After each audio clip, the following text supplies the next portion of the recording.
Hello, I'm Craig, aka the Merry Mago. This video is to welcome you to the community and thank you for taking an interest. Thanks for joining. Thanks for taking a look. And I just want to briefly introduce myself and then explain some introductory meditation exercises to get in touch with yourself as a being in a body. Okay, so my name's Craig, like I said. I go by the pseudonym the Merry Mago. Mago is an Italian word that means magician. And working as a chiropractor here in Italy, lots of people have called me that because when you do a little something to their spine and their life drastically changes, it seems like magic. And so they ask me, ma stai qualcosa, stai un mago, insomma.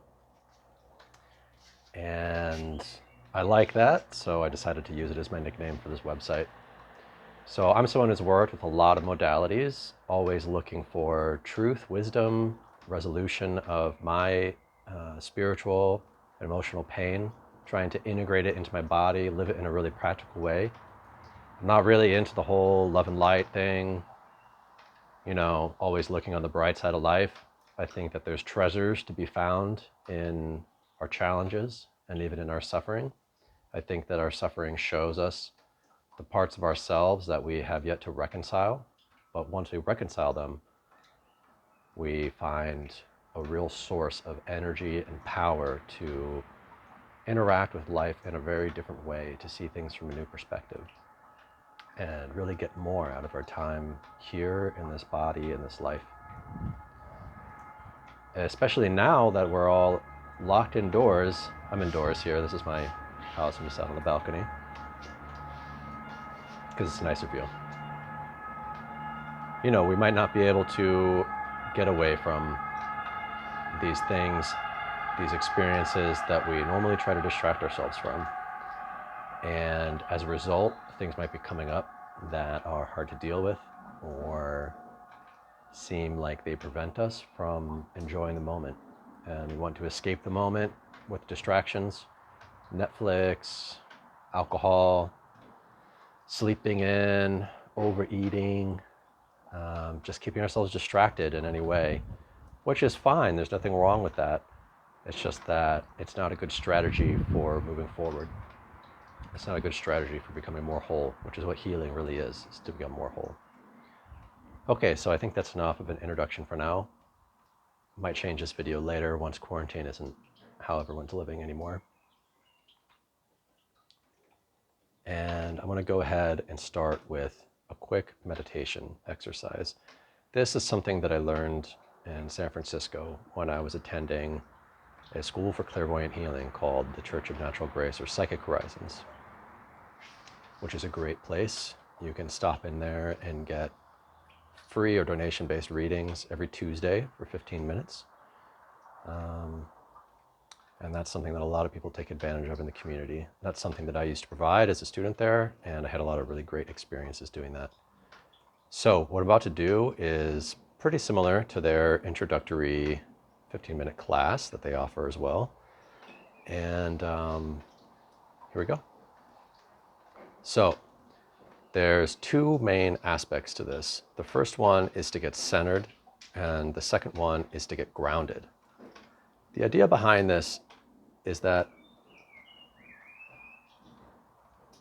you're both a body, a temporary thing of the world that eventually, will break down and die. This is true. But you're also something more than that. You're also a perspective inside of that body, which doesn't seem to be as temporary. If you think about your life, there's always been you there. There's always been that point of view that witnesses what's going on, that's observing both what's inside of you and what's outside of you. So even though your body changes, your opinions change, your feelings change, there's always you there experiencing it.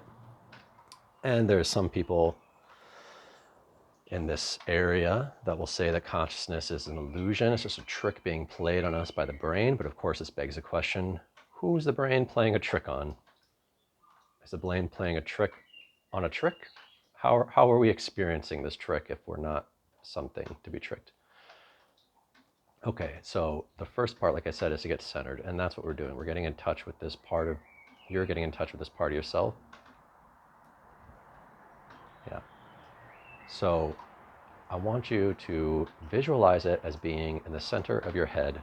So if you drew a line straight through from the back of your head to the front, and from the top of one ear to the top of the other ear, you know, they'd intersect in there around where the pituitary and pineal gland is. There's a little hollow space in your brain there filled with cerebrospinal fluid. And these glands there govern our neurology, our endocrine system.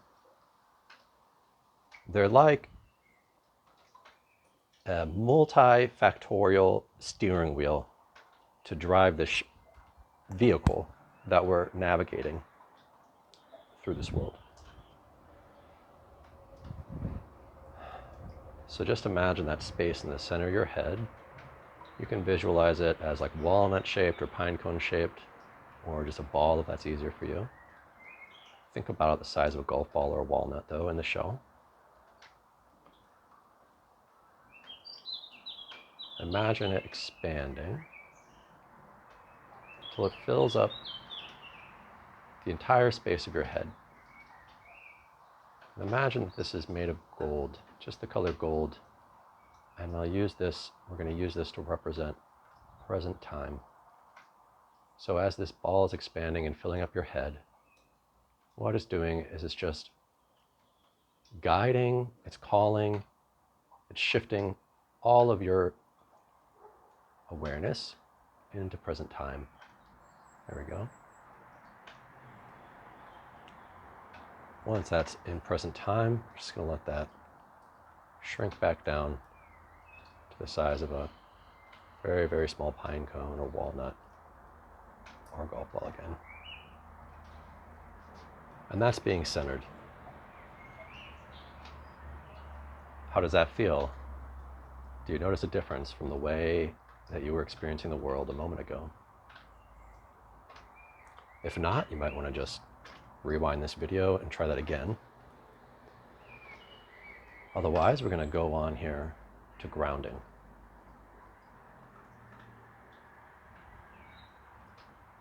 So grounding is just being feet on the ground, butt on the seat. Feeling that energetic tendency, ever present, drawing us towards the center of the earth, which is where we find all the ground. Now in electromagnetism, they call it grounding because the earth likes electrons. And if something is electrically charged, if it has a high oxidative potential, if it touches something or reacts with something, it can change it electromagnetically by transferring electrons or by taking electrons away. It might damage, it might give it a shock or a burn this way. But the earth is full of electrons and it always accepts more. So if you're electrically charged with electrons and you connect to the ground, those extra electrons are going to go into the earth and neutralize the reactivity of the system. If something is lacking electrons and is connected to the earth, it's going to absorb electrons from that bank and again neutralize its reactivity. The polarity is going to get balanced out. So it's the same basic idea. Think about your body again as a thing, like a big bunch of cells, meat bag wrapped in skin, a biological machine, a super hyperdimensional awareness computer. Whatever you like to think of it as is fine, as long as You're aware of it as a material thing. You feel that gravitational pull down towards the center of the earth, and move your awareness to the spot. Some adult content here. The perineum, right between your anus and your genitals, between the middle of your legs, at the bottom center of your pelvic bowl.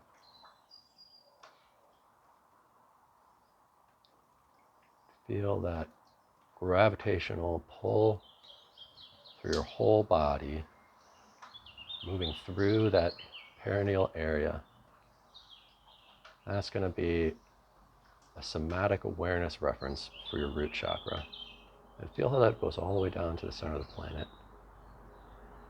See if you can visualize it, even connecting down there.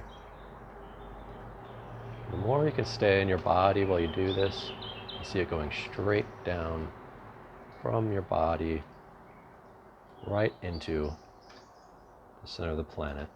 And even if you see your own name written there.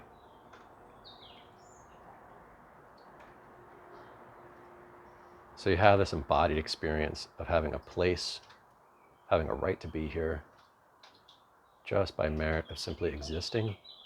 You've earned it. There's nothing to do. You don't have to win acceptance from the earth. You know, you're an animal, I'm an animal, every animal belongs here. On a body level, this is true. Always. So, that's introduction, centering, and grounding. Let me know in the comments if you have any questions, or if you had any kind of experience. If you think this is total nonsense, that's fine with me. Love to hear it. And look forward to seeing you next time. Bye, everybody.